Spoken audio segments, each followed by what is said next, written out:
Maka Nabi SAW itu mengabarkan kirim salam kepadamu.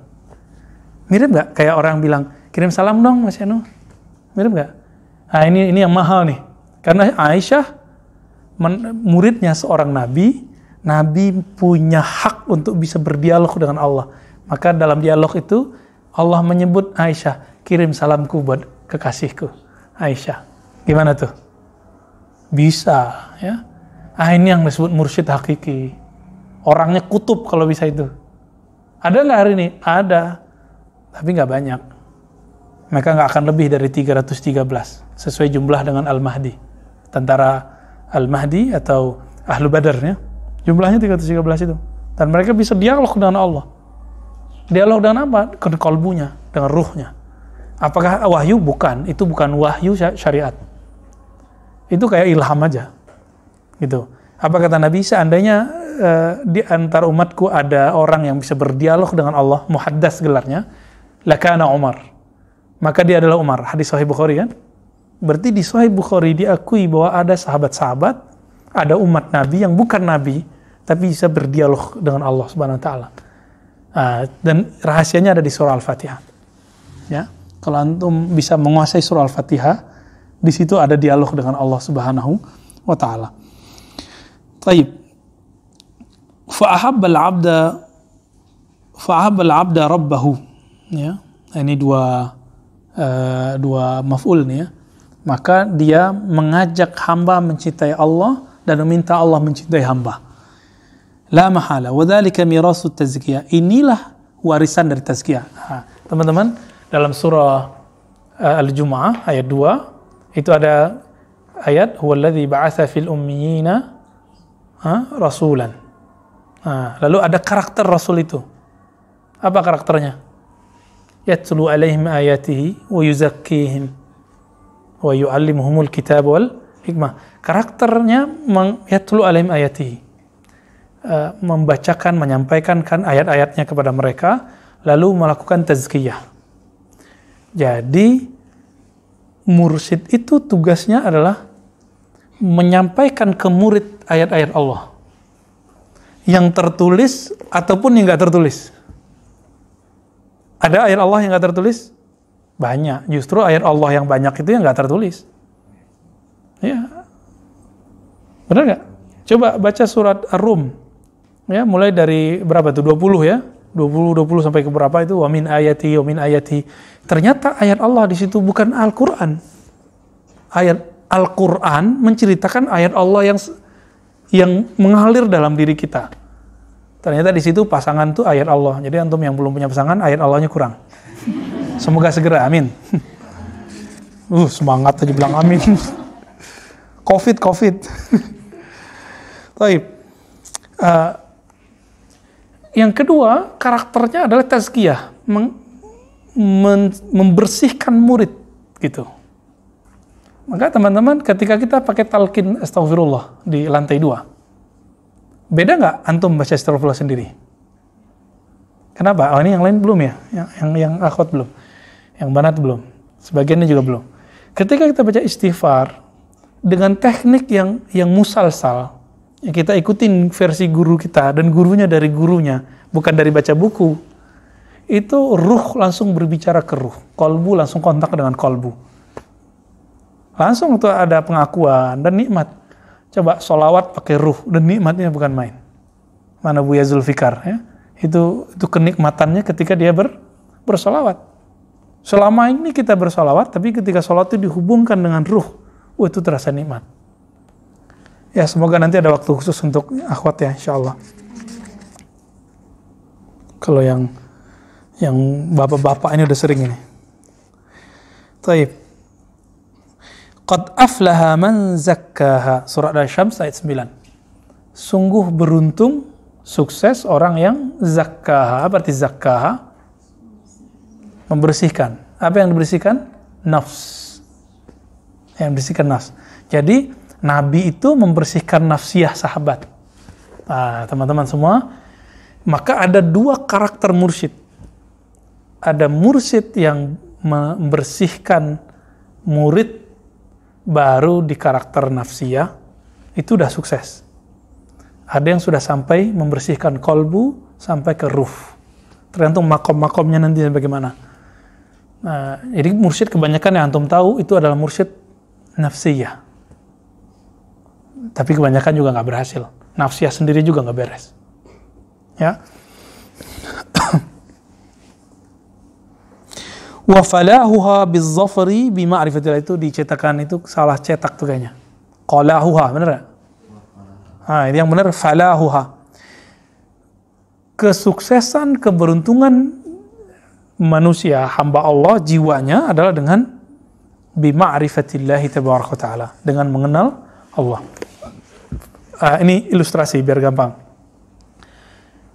Orang yang suka naik gunung, ketika dia berhasil ke puncak gunung, bahagia nggak? Nah, disebut falah. Orang kalau kuliah selesai 4 tahun, S1, S2, 2, atau berapa tahun nih? Nggak tahu nih. S3, berapa tahun S3 sekarang? Kalau saya masih telat lah, 4 tahun. Karena main-main dulu, kerja-kerja dulu. Yang penting selesai. Selesai itu disebut dengan falah. Saya senang seseorang, lalu saya nikah dengan orang itu falah. Saya pengen satu barang, satu kendaraan, saya membeli kendaraan itu falah. Oke? Jadi falah itu mendapatkan apa yang menjadi tujuannya. Apa yang jadi visinya. Itu semua fisik dan intelektual. Sekarang pertanyaannya, kalau kolbu kita falahnya pakai apa? Falahnya dengan zikrullah. Ala bizikrillah tatmainnul qulub. Kalimatnya sudah pakai ala. Itu Allah serius. Lalu didahulukan objek dan dipakai jar majrur. Dalam balaghah itu berarti serius. Hanya dengan menyebut nama Allah hati seseorang bahagia. Berarti kolbu itu kalau kurang nyebut nama Allah dia nggak akan sukses. Maka mursyid kolbunya harus sukses dulu nyebut nama Allah. Sebagaimana mursyid akal di kampus, dia harus berhasil dulu dapat gelar doktor, MA. Ya kan? Lanjut, mursyid ruh. Nah, inilah Nabi. Nabi itu bukan hanya mursyid akal, bukan hanya mursyid kolbu, tapi juga mursyid ruh. Ini perbedaan mursyid hakiki dengan yang tidak hakiki. Ya. Wa aidan mir'atul qalbi idzan jalat lahat fiha ad-dunya biqabiha wa haqiqatiha wa mahiyatiha. Kalbu itu kalau sudah terang, sudah bersih, maka terkikislah darinya kotoran dunia.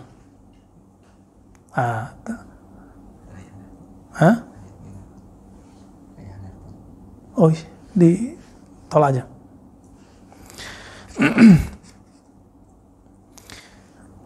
Jadi salah satu hijabnya kita kepada Allah adalah, coba habis takbir ingatnya apa? Allahu Akbar. Hijabnya apa nih? Kalau pekerjaan, nanti pekerjaannya masuk. Kalau ilmu, nanti itu kepalanya panas tuh. Apalagi udah masuk ribat kan. Ngajinya hantam-hantam terus. Pas udah takbir, wah kayaknya ini bid'ah nih gitu. Ini kayaknya harus ditanyain nih. Nah, muncul itu, dan itu normal. Berarti mungkin kerjaannya sudah nggak jadi halangan di kolbunya. Tapi yang jadi halangan sekarang pikirannya. Itu bisa jadi begitu. Ya.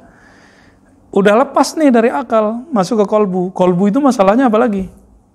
Banyak zikir atau kurang zikir? Nah, itu jadi persoalan juga tuh. Nanti ya, ada rasa-rasanya. Fatankashifu lil basirati haqiqatud daraini wa hasilul manzilain. Nah, kalau kolbu sudah mengenal Allah, sudah menyebut nama Allah, maka terpancarlah di sana hakikat dua negeri, yaitu dunia dan akhirat. Ya. Hasilul manzilain, neraka dan surga. Fayuhibbul abdu al-baqi. Ya. Lalu si hamba akan mencintai Allah yang kekal. Wa yazhadu fil fani, dan zuhud menanggalkan cinta dunia. Teman-teman, tidak cinta dunia bukan berarti nggak punya dunia. Tidak cinta dunia itu hanya bisa ada pada orang yang nggak punya dunia. Kalau dia udah nggak punya dunia, ya mesti nggak cinta dunia. Jadi zuhud itu hanya ada pada orang kaya. Sebenarnya. Tapi zuhud kolbu itu beda. Zuhud ruh itu beda. Zuhud kolbu cuma menanggalkan dunia. Tapi zuhud ruh dunia dan akhirat ditanggalkan. Yang dia mau cuma pemilik dunia dan akhirat. Nah, itu, jadi ada tingkatan zuhud di atas zuhud. Ya, zuhud fi zuhdi. Baik. Fatazharu faidatut tazkiyah. Maka nyatalah di situ keutamaan dari tazkiyah dan masyakhah wa tarbiyah, ya. Fa syaikhu min junudillahi tabaraka ta'ala man yurshidu bihi al-muridin wa yahdi bihi talibin. Maka syekh itu adalah tentara Allah. Katanya virus tentara Allah, ya. Benar juga, ya. Virus tentara Allah emang. Ulama kita ada sebagian ngomong gitu, cuma mungkin ustadz kita ini berbicaranya ada orang yang gak senang sama beliau gitu aja. Maka dipelintir-pelintir itu kalimatnya. Karena ada orang gak senang sama beliau kan. Kalau saya gak ada masalah dengan beliau, ya.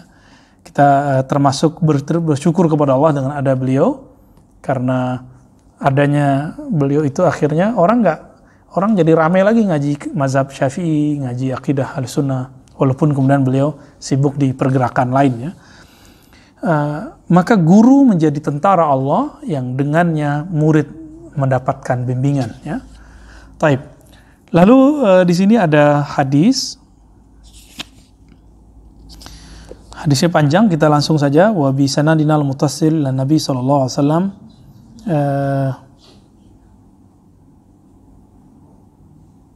Qala hakian an rabbih. Qala Rasulullah sallallahu alaihi wasallam hakian an rabbih. Idza kana al-ghalib ala 'abd al-ishtighal bi ja'altu himmatahu wa lazzatahu fi dhikri. Apabila hambaku telah dominan pada dirinya, sibuk denganku, ya, himmahnya hanya mencariku, maka ja'altu himmatahu wa lazzatahu fi dhikri. Di saat itulah zikir jadi nikmat. Jadi saya kalau teman-teman mungkin bertanya dari kemarin, dari dulu, kok kadang zikir saya nikmat, kadang enggak? Kok kadang sholat saya lezat, kadang tidak? Jawabannya, sudah sibuk belum dengan Allah? Ishtighal bi. Sibuk dengan Allah. Kita sibuk dengan handphone enggak? Iya. Coba sekarang, sibuk dengan Allahnya sebanding dengan sibuk dengan handphone. Kalau sudah begitu, saya jamin handphonenya hilang nanti saat zikir. Ya, bukan hilang diambil orang. Hilang dalam pikiran kita, nggak ada lagi. Jadi kalau ada lagi orang bertanya, kok nggak bisa khusyuk? Ya kamu belum sibuk dengan orang yang harus kamu khusyukkan dirimu ketika menghadapinya. Kita belum sibuk dengannya. Dengannya itu langkah pertamanya lah dengan namanya. Siapa namanya yang paling agung? Allah. Nah, inilah yang disebut dalam surat Iqra, Taghabun, Al-Muzammil, wazkur isma rabbik. Ini yang Muzammil. Wazkur isma rabbik. Sebutlah nama Rabbmu. Nah, sibuk gak nyebut nama Rabb, nama Allah Subhanahu wa ta'ala. Taib. Capek loh ya ngomentarin orang. Kita baca berita, lalu kita lihat komentarnya. Capek loh bacanya. Baca aja capek. Apalagi yang nulis itu lebih capek itu. Itu lebih capek itu. Mau jadi orang yang capek atau mau jadi orang yang seger. Maka kalau ingin melihat orang yang paling seger di dunia adalah orang yang paling cuek dengan dunia. Gitu. Tapi dia sibuk dengan yang punya dunia. Itu powernya dahsyat itu. Fa idza ja'altu himmatahu wa lazzatahu fi dzikri ashiqani wa ashiqtuhu. Kalau dia sudah merasakan lezatnya zikirku, dia rindu di atas sajadah di malam hari. Dia rindu datang ke ribat. Ya. Dia rindu mau majelis zikir. Rindu aja bawaannya. Pengen ketemu gitu. Yang sebenarnya yang ditemui di ribat bukan Ar-Razi, tapi Rabbur Razi. Bukan sajadah ini, bukan tempat duduk begini, bukan. Tapi yang mau ditemui adalah Allah Subhanahu wa ta'ala. Emang di atas sajadah nggak bisa? Bisa di rumah. Cuma karena kalau sendiri kita belum bisa mempengaruhi diri, kita kan belum influencer gitu. Ya. Masih influence. Kena flu terus. Ya.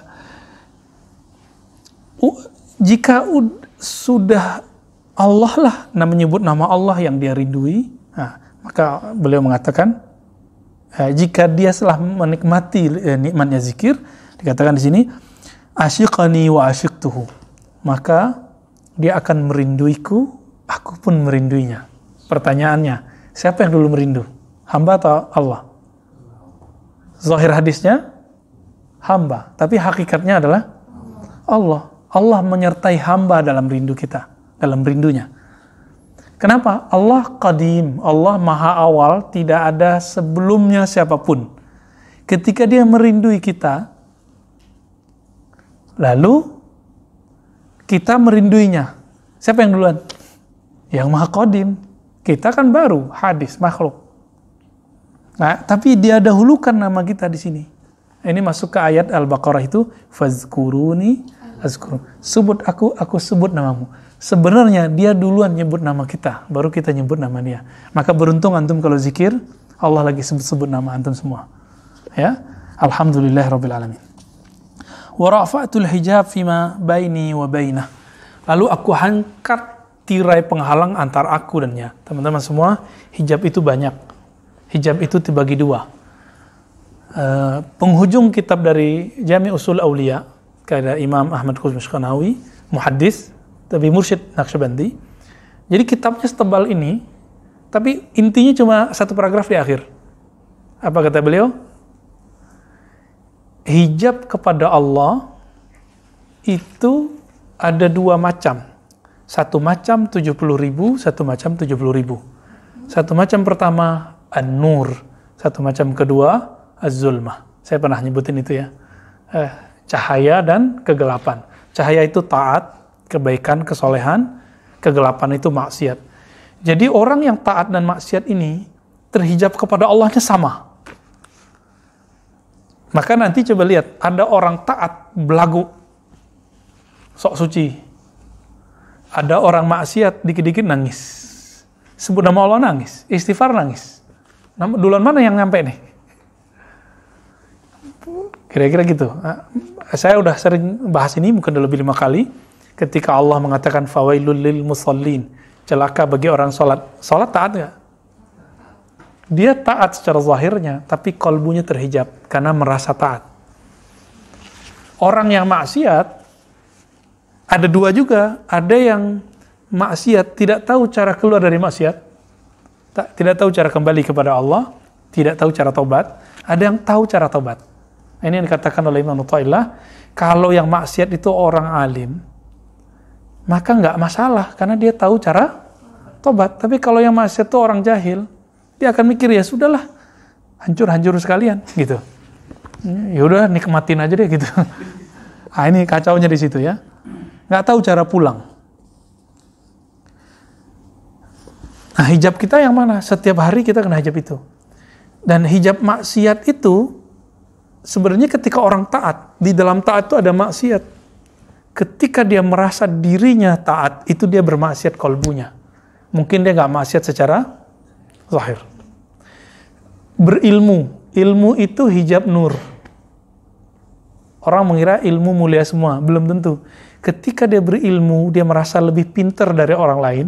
Satu orang, jadi saya ngerasa lebih pintar dari antum satu orang aja nih. Udah, saya langsung kemudian terhina di hadapan Allah.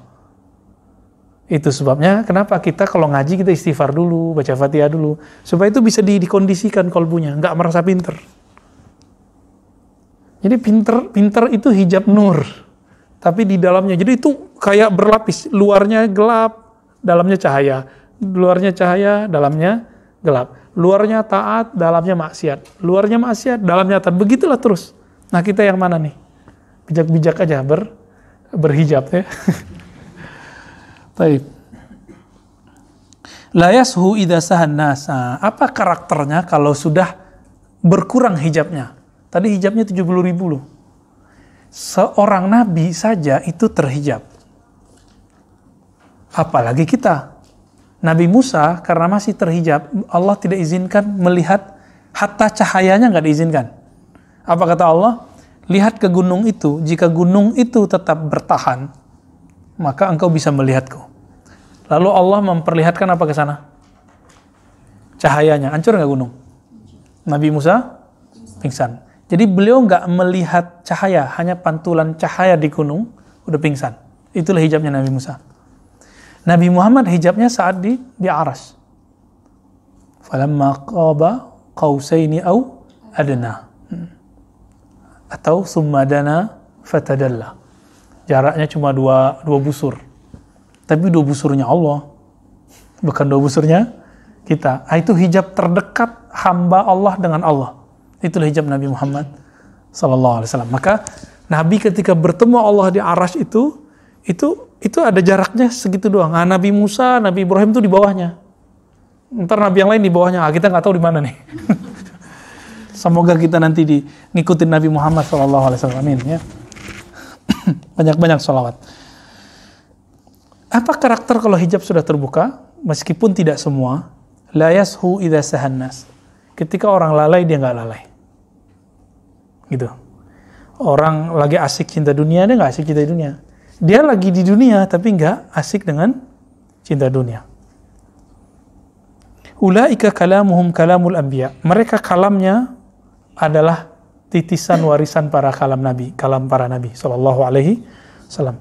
Ulaika al-abtal haqqan, ulaika alladhina idza aradtu bi ahli al-ardi 'uqubatan aw 'adzaban dzakartuhum fiha fasaraftuhu bihim anhum. Nah, ini dia nih. Mereka itu adalah boleh disebut poros-porosnya wali di muka bumi, yang mana apabila aku ingin memberikan suatu bala bencana di suatu negeri, disebut saja nama mereka, maka aku akan menjauhkan bala itu dari negeri itu. Kira-kira teman-teman, Singapura udah resesi, Jepang udah resesi, Singapura bulan lalu 40% minus, Jepang 28% minus. Itu angka apaan sih? Gitu ya. Tanya ke ahli ekonomi ya. Negara sekitar udah hancur semua nih. Indonesia, kita kemarin bulan lalu minus 5% atau kurang. Berarti masih dijaga Allah nggak? Padahal kita ngerasa susah loh ya.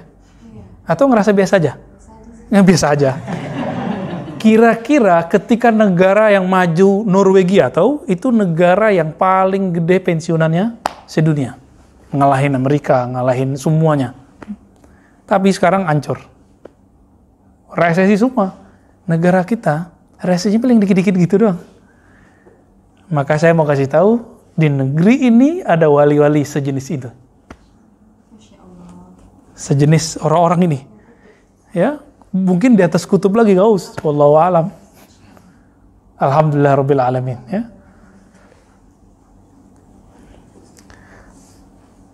Nah, kembali ke kalimat di belakangnya sedikit.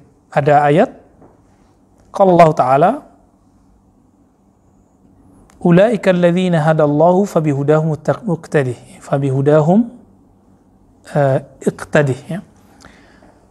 Ulaika alladzina hadallah. Merekalah yang Allah beri hidayah, fabihudahu muqtadu ya.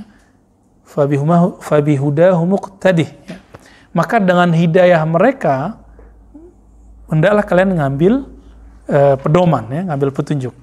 Apa kata beliau? Fal masyayikh lamahtadu ahallu lil iqtida' bihim. Para masyayikh itu ketika mereka menjalani jalan hidayah, barulah saat itu mereka berhak untuk diikuti. Jadi kenapa syekh itu jadi mursyid? Karena dia setelah menjalani jalan hidayah ya. Waju'ilu ya, a'immatal muttaqin, dan mereka menjadi para imam orang-orang bertakwa. Taib, ada sedikit lagi yang mau kita bahas. Wasirru fi wusulis salik ila ratbatil masyayikha. Nah, meskipun antum nanti nggak bergelar syekh mursyid, tapi makomnya kalau bisa nyampe. Amin. Mau nggak? Makom kolbu para wali. Mau nggak? Walaupun kita nggak perlu ditulis syekh mursyid gitu, nggak perlu kan? Nggak perlu antum itu dapat gelar doktor, profesor sebenarnya. Yang penting ilmunya dapat profesor. Bisa nggak? Semoga bisa. Apa kata beliau? Sir, rahasia seorang salik. Salik itu sebutan murid untuk dalam tradisi sufi. Supaya sampai ke makom kewalian ini, anna salik ma'murun bi siyasatin nafsi mubtala bi sifatiha. bahwasannya murid diperintahkan untuk bersiasat dengan dirinya. Lagi jam 3, jam 4 tuh dirinya pengen tidur atau apa? Tidur. Nah, siasat dengan diri gimana? Ya dilawan tidurnya. Ketika Senin, Kamis, makanya pengajian kita bukan hari Senin, bukan hari Kamis. Lemes pastinya. Itu orang banyak makan, siasat dengan diri apa? Puasa. Gitu. Di saat orang asik ngomongin politik yang negatif, dia ngomong politik yang positif. Kayak gitu, ya. Nah, itu siasatun nafs. Mubtala bisifatiha, karena si murid diuji dengan sifat-sifat nafsiyah. Nah, ibtila itu adalah hadiah dari Allah. Bukankah ujian skripsi bagi orang-orang kampus itu ditunggu-tunggu? Ya, saya paling kecanduan dulu ujian skripsi, ujian disertasi, tes itu paling seneng. WIP gitu paling seneng. Walaupun teman-teman saya pada nggak seneng. Tapi teman-teman yang nggak seneng itu, walaupun nggak seneng, dia menginginkan nggak? Tuh. Walaupun kita nggak ingin diuji, tapi kita mesti diuji gitu. Kira-kira begitulah. Wala yazalu yasluku bisidqil muamalati hatta tatma'inna nafsuh. Jadi seorang murid itu senantiasa digembleng agar mempunyai sifat sidik dalam bermuamalah sehingga jiwanya mutmainnah. Ya. Mutmainnah itu yang kita sebut jiwa konstan, stabil. Jadi dia tuh udah nggak akan begini-gini lagi. Bukan berarti dia nggak pernah maksiat, bukan berarti dia nggak akan pernah berbuat salah, bukan. Tapi di dalam dirinya itu ada kestabilan. Nah, ini yang mau kita cari.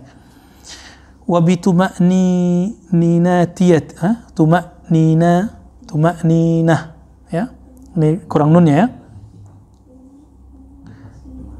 Yantazi'u anha al-burudatu wal yabusah allati istashabatha min asli khalqatiha wa biha tasta'si ala at-ta'ati wal inkar lil ubudiyyah. Nah, ada rasa sejuk, rasa panas, rasa nyaman, tidak nyaman di saat kita taat dan maksiat. Orang saat maksiat ada nggak kenyamanan nggak di hatinya? Ada dekai gitu, nggak enak. Ketika taat ada kenyamanan, bolak-balik begitu, ini mau ditanggalkan tuh sisi nafsiyahnya. Kalau sudah begitu, walaupun dia nanti taat, dia nggak akan GR. Ketika dia maksiat, dia tidak akan kehilangan akal untuk pulang. Dia tahu jalan pulang. Nah, inilah yang dikatakan di dalam ayat ini. Tsumma talinu juluduhum wa qulubuhum ila dzikrillahi tabaraka wa ta'ala. Nah, ini masih banyak nih sebenarnya. Cuma intinya ada di bagian bawah. Kama annal waladnya, dua baris terakhir, kama annal walada juz'ul walid fil wiladah at-tabi'iyyah. Sebagaimana anak itu adalah bagian dari diri orang tuanya secara biologis, wa tasiru hadhil wiladah anifan wiladah ma'nawiyah. Maka murid pun ketika digembleng sama gurunya itu juga menjadi anak rohani. Gitu. Jadi kita punya guru rohani, maka itu adalah ayah rohani kita. Itu sebenarnya. Kenapa? Kalau ayah ibu jasmani paling-paling cuma doain rezeki banyak. Ya kan? Iya langsung. Ya mohon maaf, hampir semua ayah ibu yang tidak ulama dan tidak mengenal dengan, bahkan ulama kiai juga masih begitu. Itu paling doain semoga kamu sukses. Anaknya mau jadi apa nih? Dokter, arsitek. Paling gitu doang, bisnis. Tapi jarang orang tua yang mengatakan, saya doakan kamu selamat dunia akhirat, masuk surga bersama Nabi. Itu nggak ada gitu. Ada nggak? Nggak ada. Yang begitu doain siapa? Guru. Hanya guru yang mendoakan si muridnya supaya selamat sampai ke akhirat. Sampai beberapa guru kita bilang, ente nanti di mana saya cari di akhirat. Sampai ada yang begitu ngomong. Itu lebih dari orang tua nggak? Maka mohon maaf, sayangnya orang tua biologis terkadang hanya sifatnya materi. Anaknya bisa dieksploitasi nggak nih? Jadi sumber duit, gitu. Nauzubillah min dzalik. Padahal suksesnya orang tua ketika anaknya jadi mahar masuk surga, gitu. Sebagaimana suksesnya anak ketika dia menjadikan orang tuanya mahar masuk surga. Nah, maka ada ungkapan yang diriwayatkan secara bebas, ini bukan hadis ya. La yuflih ma lam yulad marratain. Tidaklah sukses siapa yang tidak terlahir 2 kali. Lahir secara biologis, lalu lahir secara rohani. Kapan terlahir secara rohani? Ketika antum merasakan zikir yang nikmat. Ketika zikir, ketika la ilaha illallah itu terasa getaran di kolbu. Itu terlahir kembali udah. Ya, kalau sudah merasakan itu, ketika nyebut nama Allah itu terasa nikmat, itu sudah terlahir kembali. Nah, beruntung.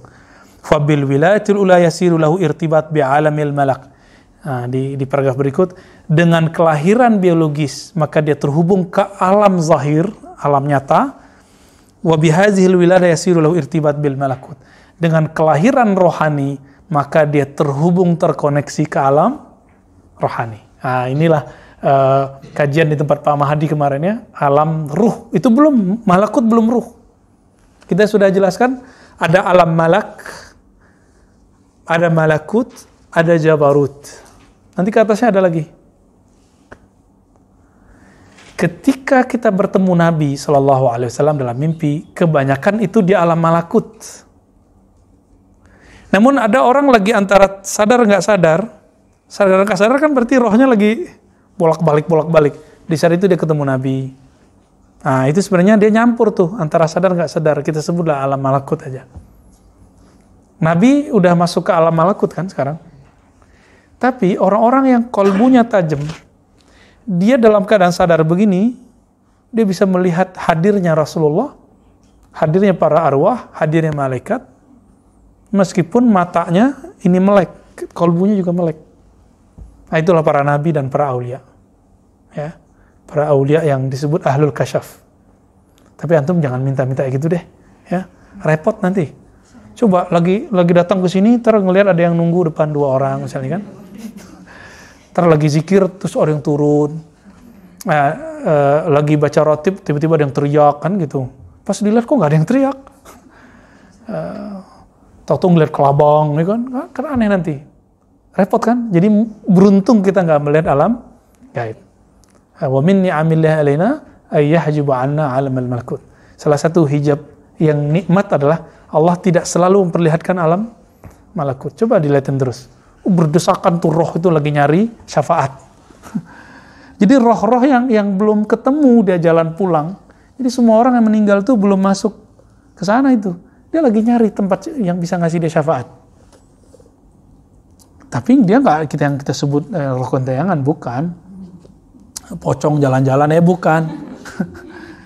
Dia lagi nyari. Sebagaimana di dunia itu orang mencari guru yang bisa mengenalkan dia ke Allah, benar nggak? Sama, nanti kalau nggak ketemu di dunia, dia nyarinya di alam barzakh. Kalau ketemu di alam barzakh, dia nyari nanti di padang mahsyar. Maka di padang mahsyar, hadis yang sahihnya, semua umat cari Nabi Adam. Nabi Adam bilang, nggak, saya nggak bisa. Kalian aja keluar dari surga karena saya, kan gitu kan? Terus Nabi Adam ke siapa? Nuh ke Ibrahim, Ibrahim ke Musa, Musa ke Nabi Muhammad. Dalam riwayat yang kedua ditambahkan Nabi Isa. Namun as-sahih tidak ada Nabi Isa. Itu yang sahih sebenarnya. Walaupun lafaz yang kedua Isa itu sahih, tapi secara makna matan itu tidak tepat.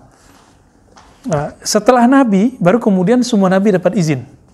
Berarti SK syafaat para anbiya itu ada di tangan Nabi Muhammad SAW. Apa kata Nabi Musa? Ya Allah, jadikan aku umat Nabi Muhammad. Antum perlu doa nggak? Dulu doa nggak?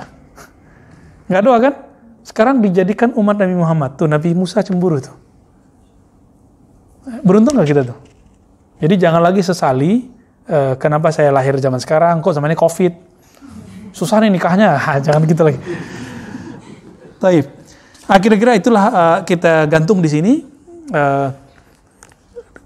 Para syekh hakiki itu yang menjadi guru kita, dialah yang melahirkan rohani kita sehingga menyentuh alam malakut, sehingga teman-teman insya Allah kalau rajin bisa menikmati nama Allah dalam kesendirian itu. Ya. Wassallallahu ala Nabi Muhammad subhanakallahumma asyhadu an la ilaha illa anta astaghfiruka wa atubu ilaik. Assalamualaikum warahmatullahi wabarakatuh.